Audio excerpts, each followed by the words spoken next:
when the smell of coffee has followed us through our childhood days. And like everything else in our country, coffee hides beneath its seductive brownish liquid a bittersweet story.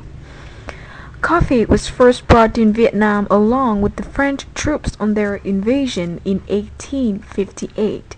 Initially, coffee was drunk only by aristocratic class, the French officials or intellectuals urban. The first coffee shop was set up in Saigon in 1864, and 20 years later, the 19th century marked the appearance of this refreshment in Hanoi. Not until that time has a tiny cup of coffee reached a higher level far from the pure intention to stay fresh and energetic on a brand new day.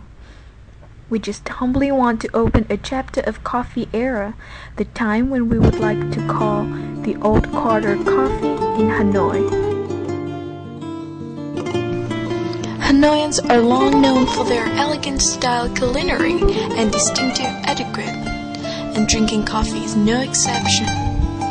Although all around the world there are plenty of coffee making guides, still only a method is forever be preferred in Hanoi, the French filter drip or fin coffee making.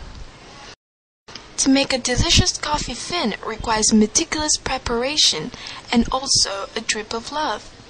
First thing is to go to Hang Thiet to buy a stainless steel fin, which is believed to keep the heat, aroma, and taste of coffee. Next, we need to suppress the coffee powder to a suitable level so that when the hot water is poured down, the coffee will not run straight off but just little by little. Then it comes to the hot water pot. The old and experienced will remind us that there must be two steps. One is the first hot water layer to warm the powder, make time for the coffee to soak in the heat. And the second pouring is to make the coffee just dribble. And the last thing to do is to sit and to enjoy with all of your senses the truly meaning of a cup of coffee. The taste of strong black coffee, best with no sugar and no extra flavor. The smell of hot, freshly ground coffee. The gripping sight of watching the brown-black coffee hourglass. The feel of the smoldering heat emitted from inside every coffee bean. The emotion of seeing the quick pace of life from the outside while thinking about the true meaning of life, sparing the time for the quietness in the innermost of oneself.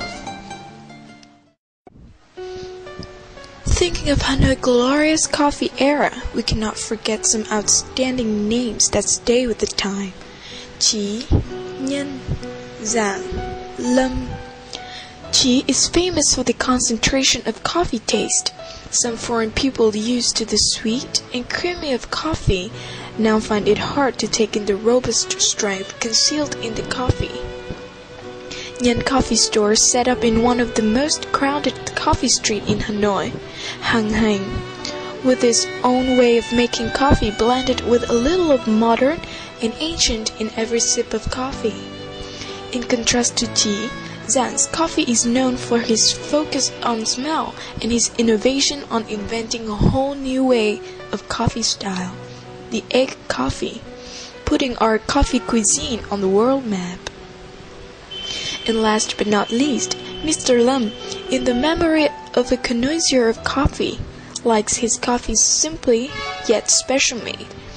However, Lem is more known for his decoration of the store. The deeper you go, the more artworks you will see, from genuine pictures of Bùi Xuân Phái, Tô Ngọc Vân to other famous artists. Coming back to the present, the 21st century, with its new trends and changes, it's hard to find the pure old coffee stores with a little tottering stool and the faded walls. Somehow, weaving one's way through the alleys in the old quarter of Hanoi, the heart starts to feel the warmth again, seeing the remnants of a faraway coffee time. Zhang's Coffee now has been branched into many shops, all owned by his children. One of them is Mrs. Biggs, the only daughter that uses her own name for the shop.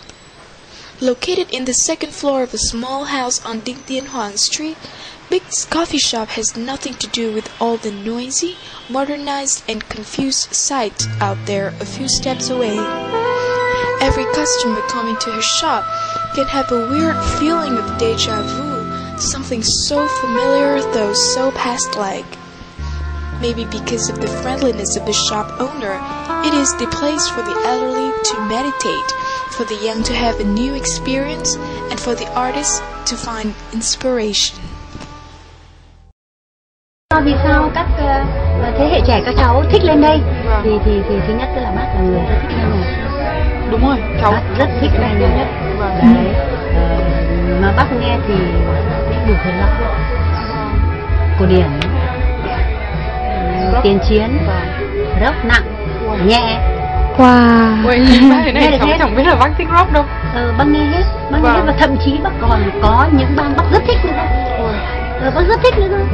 Tức là chúng nó bảo bác là gọi là gì, chúng nó có cái từ gì, chúng nói cái kiểu như là đệ tử của Pink chẳng hạn đấy. Thế ạ? Chúng nó nói thế. Rồi của Black Sabbath chẳng hạn. Xong rồi là bác nấu mì chúng nó ăn đêm mà. Thế xong rồi anh Tây anh hỏi nó là đây là đâu. Thế Long Vũ bảo thế này thế nào, bác nhớ mãi cái câu nó là đây là mái nhà chung của chúng ta.